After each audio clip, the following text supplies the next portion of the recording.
नमस्कार दोस्तों, यदि आप भी भारत और ऑस्ट्रेलिया के बीच खेले जा रहे 5 मैचों की टेस्ट सीरीज के दूसरे टेस्ट मुकाबले के पहले दिन का खेल देखकर खुश हुए हैं तो हमारी इस वीडियो को एक लाइक जरूर कीजिएगा।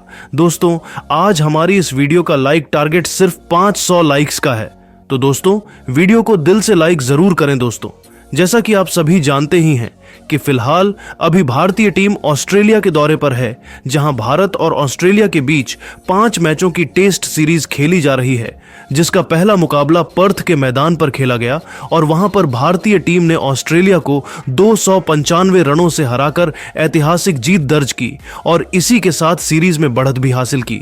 लेकिन अब दोनों टीमों के बीच दूसरा टेस्ट मुकाबला एडिलेड के ओवल स्टेडियम में शुरू हुआ, जिसमें पहले दिन भारतीय टीम ने ऐसा कमाल कर दिखाया जिसकी कल्पना कभी ऑस्ट्रेलिया की टीम ने नहीं की होगी।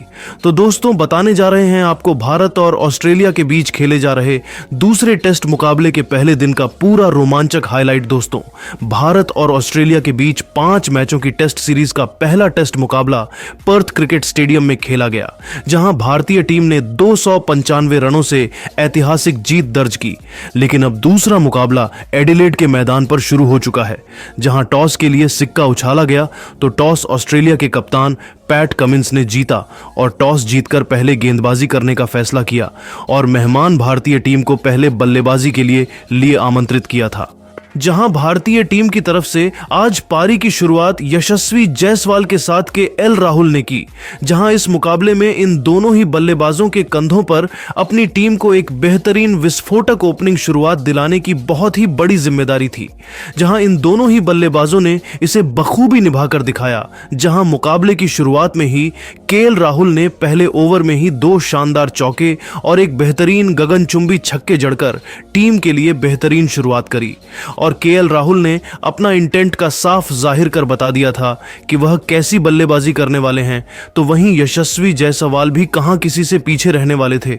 दूसरे ओवर में उन्होंने भी एक चौका और एक शानदार छक्का ठोका और इस ओवर में 12 रन बटोरे। भारतीय टीम की यह जोड़ी विस्फोटक अंदाज में बल्लेबाजी कर रही थी, जहां जायसवाल और केएल राहुल की बल्लेबाजी देखकर ऑस्ट्रेलिया के गेंदबाज और कप्तान के पसीने छूटने लगे थे।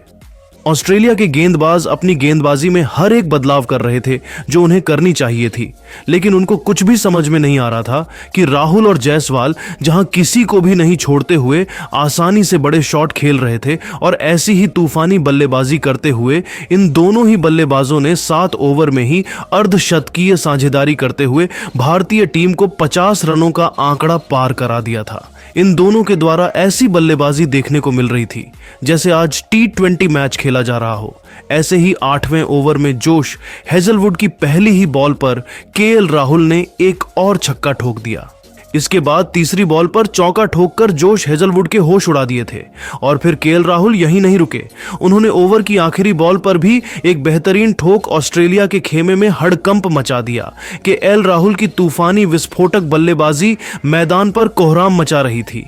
वहीं दूसरी तरफ यशस्वी जायसवाल का बल्ला भी जमकर आग उगल रहा था और उन्होंने 10वें ओवर में मिचेल मार्श को आड़े हाथों लेते हुए इनके ओवर में 2 बेहतरीन छक्का और एक शानदार चौका लगाकर ऑस्ट्रेलिया को बैकफुट पर ला दिया था। यह दोनों ही टेस्ट मुकाबले को T20 की तरह खेल रहे थे और ताबड़तोड़ विस्फोटक अंदाज में ऑस्ट्रेलिया के गेंदबाजों की जमकर कुटाई कर रहे थे। एक तरफ से राहुल का बल्ला मैदान पर तूफान मचा रहा था तो दूसरी तरफ यशस्वी जायसवाल अपने अलग ही अंदाज में बल्लेबाजी कर रहे थे, जहां 11वें ओवर में 2 बेहतरीन ठोक कर केएल राहुल ने अपना विस्फोटक अर्धशतक सिर्फ 40 गेंदों में ही पूरा कर लिया था। साथ ही उन्होंने भारतीय टीम को 100 का आंकड़ा भी पार करा दिया था। दूसरी तरफ यशस्वी जायसवाल भी अपने अर्धशतक के बेहद करीब पहुंच चुके थे और 13वें ओवर में नाथन लियोन को 2 तूफानी छक्के ठोककर यशस्वी जायसवाल ने भी अपने अर्धशतक को पूरा किया, जहां के एल राहुल का भी बल्ला रुकने का नाम नहीं ले रहा था और इन दोनों ने ही भारतीय टीम को बेहतरीन शुरुआत दिला दी थी और 16 ओवर में ही भारतीय टीम 120 रनों पर पहुंच चुकी थी, जिसके बाद मिचेल स्टार्क ने 16वें ओवर में भारतीय टीम को पहला झटका दिया और तूफानी बल्लेबाजी कर रहे केएल राहुल को ओवर की चौथी गेंद एलबीडब्ल्यू आउट कर दिया। जहां के एल राहुल आज 60 रन की तूफानी पारी खेलकर आउट हुए और अब के एल राहुल के आउट होने के बाद किंग विराट कोहली मैदान पर बल्लेबाजी करने के लिए उतरे। और दोस्तों, विराट कोहली ने मैदान पर उतरते से कवर ड्राइव के द्वारा एक बेहतरीन चौका लगाया और अपना खाता खोला। इसके बाद तो कोहली का बल्ला यही नहीं रुका और उन्होंने एक तूफानी ठोका और भारतीय टीम को 150 रनों के पार पहुंचाया। अब विराट कोहली ने यशस्वी जायसवाल के साथ साझेदारी बनाना शुरू कर दिया था और अपनी टीम के स्कोर को आगे बढ़ाने लगे थे। जहां विकेट गिरने का कोई भी दबाव भारतीय बल्लेबाजों ने अपने ऊपर नहीं लिया था और कोहली ने आते से ही बड़े शॉट खेलकर इसको साबित कर दिखाया था। इसके बाद अगले ओवर में यशस्वी जायसवाल ने एक बार फिर हाथ खोले और 3 बेहतरीन चौके नाथन लियोन के ओवर में ठोक दिए थे। जहां यशस्वी जायसवाल अपने शतक के करीब बढ़ रहे थे तो वहीं भारतीय टीम से 200 रनों का आंकड़ा कुछ ज्यादा दूर नहीं था। 20 ओवर में भारतीय टीम का स्कोर 182 रन हो चुका था। तो वहीं विराट कोहली ने पैट कमिंस के अगले ओवर में 2 चौके ठोककर इसे और भी नजदीक पहुंचा दिया। तो वहीं इसके बाद यशस्वी जायसवाल का बल्ला एक बार फिर चला और सबसे पहले उन्होंने पुल शॉट के जरिए बाउंसर पर एक ठोका और भारतीय टीम को 200 रनों के पार पहुंचाया। इसके बाद 2 बेहतरीन चौके लगाए और अपना तूफानी शतक भी जड़ दिया। जहां यशस्वी जायसवाल का बल्ला आज मैदान पर तूफान मचा रहा था तो वहीं विराट कोहली भी इनसे पीछे नहीं रहे और इन्होंने जोश हेजलवुड के ओवर में एक नजाकत भरा शॉट लगाया और चौका बटोरा। इसके साथ ही अब इन दोनों के बीच में 50 रनों से ज्यादा की साझेदारी हो चुकी थी। भारतीय टीम की इस तरह की बल्लेबाजी देखकर हर कोई हैरान था। जहां ऑस्ट्रेलिया की टीम का तो ऐसा हाल था मानो उनके पैरों तले जमीन खिसक गई हो। अब शतक लगाने के बाद तो यशस्वी जायसवाल ने अपनी लय ही बदल ली थी और भी ज्यादा विस्फोटक अंदाज में बल्लेबाजी करने लगे थे। तो वहीं इनकी तरह ही तूफानी विस्फोटक अंदाज विराट कोहली ने भी अपना रखा था। जहां विराट कोहली ने इस बार नाथन लियोन को अपना निशाना बनाया और उनके ओवर में 2 चौके लगाकर गेंद को बाउंड्री की सैर कराई, जिसमें एक कवर ड्राइव विराट कोहली ने शानदार तरीके से लगाया था। जहां हर एक ओवर में भारतीय टीम के लिए बड़े शॉट आ रहे थे और टीम का स्कोर आसानी से आगे बढ़ रहा था। विराट कोहली जहां अपने अर्धशतक के बेहद करीब थे तो वहीं इसके बाद अगले ओवर में यशस्वी जायसवाल ने मिचेल स्टार्क की गेंद पर एक गगनचुंबी छक्का ठोका और गेंद स्टेडियम की छत पर जाकर गिरी। इस प्रकार इन दोनों ने मिलकर भारतीय टीम को 250 रनों के करीब पहुंचा दिया था और दोनों के बीच अब 70 रनों से ज्यादा की साझेदारी हो चुकी थी।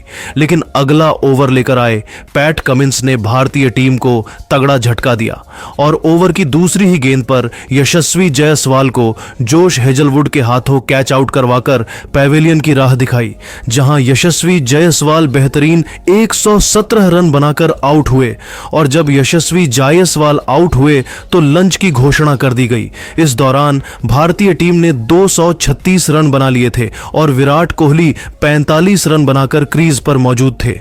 तो वहीं लंच के बाद मुकाबला शुरू हुआ तो विराट कोहली का साथ निभाने मैदान पर बल्लेबाजी करने के लिए सरफराज खान आए और सरफराज खान ने आते से ही भागकर 2 रन लिए और अपना खाता खोला। भारतीय टीम के 2 विकेट जरूर गिरे थे लेकिन भारतीय टीम अभी अच्छी स्थिति में थी। ऐसे में दबाव ऑस्ट्रेलिया की टीम पर और भी ज्यादा बढ़ चुका था, जिसे सरफराज खान ने इस ओवर में 2 चौके लगाकर और बढ़ा दिया था। वहीं विराट कोहली का बल्ला रुकने का नाम ही नहीं ले रहा था और उन्होंने अगले ओवर में जोश हेजलवुड को 2 ठोके और अपना अर्धशतक पूरा किया। वहीं सरफराज खान भी अब विराट कोहली का बेहतरीन साथ निभा रहे थे और अब इन दोनों के बीच में शानदार साझेदारी तैयार होने लगी थी। जिसके बाद सरफराज खान ने मिचेल मार्श के ओवर में 1 चौका स्टेट में लगाया और साझेदारी को आगे बढ़ाया। जहां अगला ओवर पैट कमिंस लेकर आए और इस ओवरों की दूसरी ही गेंद पर विराट कोहली ने एक बेहतरीन जड़ा, लेकिन इसी ओवर की चौथी बॉल पर विराट कोहली को कमिंस ने बोल्ड कर पैवेलियन की राह पकड़ाई और ऑस्ट्रेलिया की टीम ने राहत की सांस ली। जी हां दोस्तों, भारतीय टीम को अब काफी बड़ा झटका लग चुका था और विराट कोहली 62 रन बनाकर आउट हो चुके थे। जहां भारतीय टीम का स्कोर 246 रन हो चुका था। अब दोस्तों, विराट कोहली के आउट होने के बाद मैदान पर बल्लेबाजी करने के लिए ऋषभ पंत, अब ऑस्ट्रेलिया की टीम ने विराट कोहली को आउट करने के बाद भारतीय टीम पर दबाव बनाना चाहा, जहां ऑस्ट्रेलिया के गेंदबाज चाहते थे कि जल्द से जल्द विकेट निकाले जाएं और इस दबाव को और बढ़ाया जाए। हालांकि पंत और सरफराज खान आज अलग ही मूड में नजर आ रहे थे और उन्होंने आते से ही ऑस्ट्रेलिया के गेंदबाजों पर कहर ढाना शुरू कर दिया। देखते ही देखते टेस्ट मैच को उन्होंने कब T20 बना दिया पता ही नहीं चला। जहां मिचेल स्टार्क की गेंद को बाउंड्री के पार चौके के लिए भेजकर पंत ने टीम के स्कोर को 250 रनों के पार पहुंचाया, तो वहीं दूसरी तरफ सरफराज खान का बल्ला रुकने का नाम नहीं ले रहा था। जहां अपनी घातक बल्लेबाजी से इस खिलाड़ी ने 66वें ओवर की तीसरी गेंद पर पैट कमिंस को शानदार चौका लगाते हुए सिर्फ 42 गेंदों में ही अपना अर्धशतक पूरा कर लिया था। उनकी ऐसी बल्लेबाजी देखकर ऑस्ट्रेलिया की टीम के होश उड़ चुके थे और उनके गेंदबाजों ने पसीने छोड़ दिए थे। उन्हें समझ नहीं आ रहा था कि क्या किया जाए, क्योंकि इन दोनों ने तो अपनी विस्फोटक बैटिंग से टहलका मचाकर रख दिया था। इन दोनों का बल्ला रुकने का नाम ही नहीं ले रहा था। जहां एक तरफ से पंत का बल्ला आग उगल रहा था, तो वहीं दूसरी तरफ सरफराज खान अपने अलग ही अंदाज में बल्लेबाजी कर रहे थे और एक के बाद एक चौके की झड़ी लगाते हुए इन्होंने भारतीय टीम के स्कोर को 286 रनों के पार पहुंचाया। जहां पंत और सरफराज की जोड़ी ने ऑस्ट्रेलिया के गेंदबाजों के होश उड़ा दिए थे। ऋषभ पंत और सरफराज खान की यह जोड़ी एक बार फिर बड़ी साझेदारी बनाने के लिए अब आगे बढ़ने लगी थी। एक तरफ से सरफराज खान गेंदबाजों की कुटाई कर रहे थे, तो वहीं ऋषभ पंत भी उनका बखूबी साथ निभा रहे थे। उनकी अद्भुत बल्लेबाजी का लुत्फ पूरा स्टेडियम उठा रहा था।